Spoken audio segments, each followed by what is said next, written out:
हरे कृष्णा। गीता अमृतम में आप सभी का स्वागत है। तो हम आ गए हैं भगवत गीता अध्याय 7 श्लोक क्रमांक 16। पिछले श्लोक में हमने देखा कि भगवान कृष्ण उन 4 प्रकार के दुष्कृतियों के बारे में बताते हैं जो उनको सरेंडर नहीं करना चाहते, उनकी शरण में नहीं जाना चाहते। और हमने पुण्य और पाप और सुकृति और दुष्कृति के भेद को भी देखा।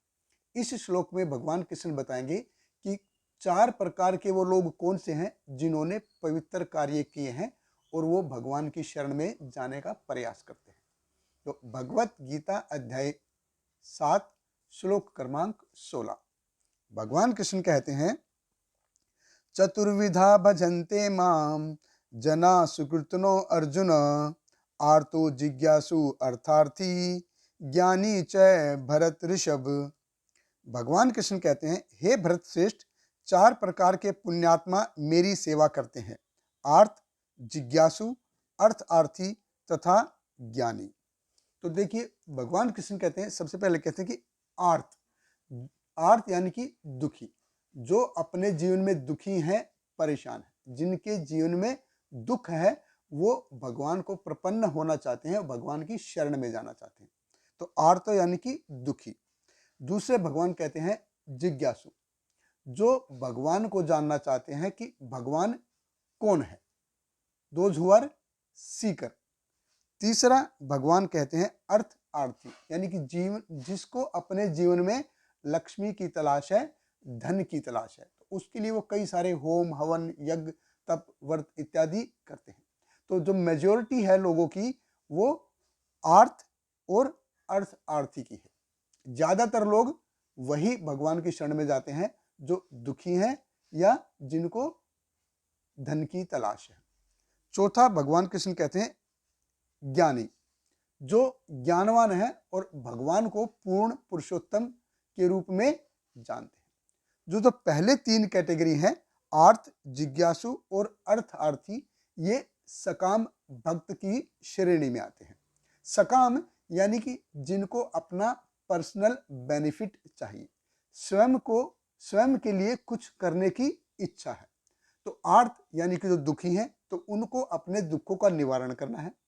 जिज्ञासु, जो मन और बुद्धि को संतुष्ट करने के लिए भगवान को जानना चाहता है, भगवान के ज्ञान से अपने मन और बुद्धि को संतुष्ट करना चाहता है। तीसरा अर्थार्थी, जिसको भोग की तलाश है। तो ये तीनों सकाम भक्त की जो श्रेणी है उसमें आते हैं। तो उनसे ऊपर का स्तर है ज्ञानी, यानी कि वो निष्काम है। तो ज्ञानी जानता है कि भगवान है, पूर्ण पुरुषोत्तम भगवान है, और वो उसके पास आना चाहता है, इसलिए वो निष्काम है। तो पहले 3 जो हैं ये कर्म मिश्रित भक्त की श्रेणी में आते हैं। देखिए भक्तों की कई श्रेणियां होती हैं।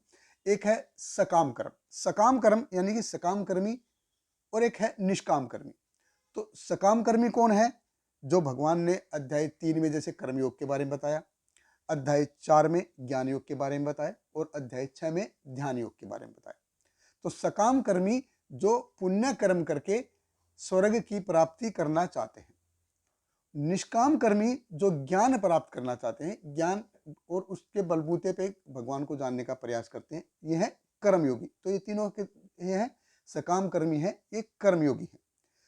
दूसरा है ज्ञान योगी, जो और अष्टांग योगी है, जो ब्रह्म निर्वाण, निर्वाकार रूप में लीन होना चाहते हैं, सिद्धि प्राप्त करना चाहते हैं।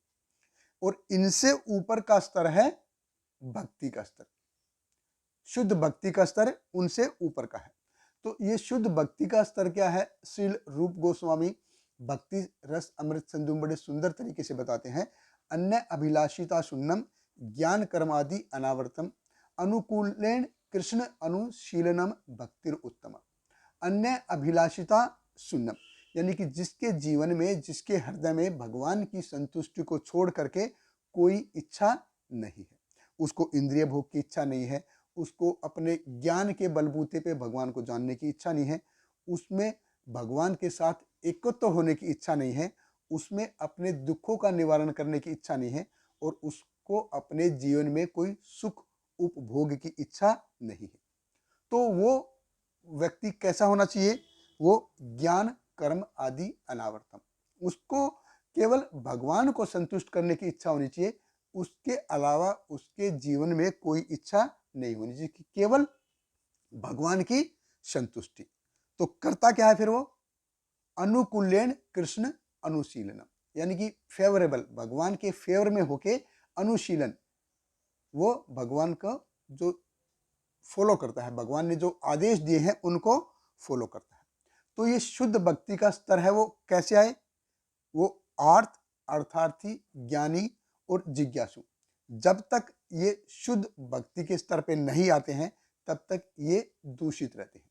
तो इनको शुद्ध भक्ति के स्तर पे आना ही पड़ता है, इस स्तर से ऊपर उठना पड़ता है। और ये कैसे मिलेगा?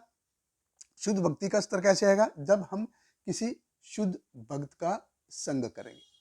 श्रीमद् भागवतम में जब जड़ भरत के रूप में महाराज रहुगण को उपदेश देते हैं कि O my dear king Rahugan, परम सत्य की अनुभूति जब तक आपको कैसे होगी? जब तक आप किसी शुद्ध भक्त के चरणों की धूलि को अपने शरीर पे लपेट नहीं लेते हैं, तब तक आपको परम सत्य की अनुभूति नहीं हो सकती।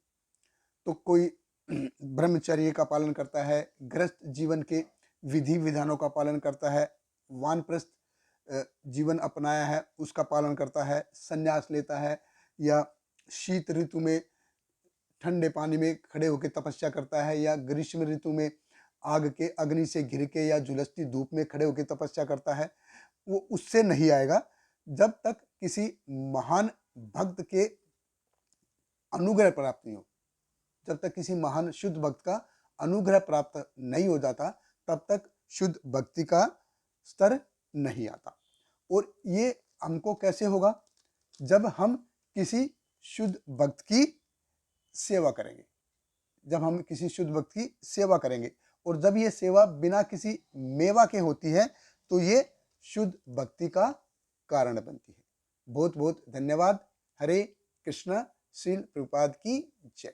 Hare Krishna, Hare Krishna, Krishna Krishna, Hare Hare, Hare Rama, Hare Rama, Rama Rama, Hare Hare.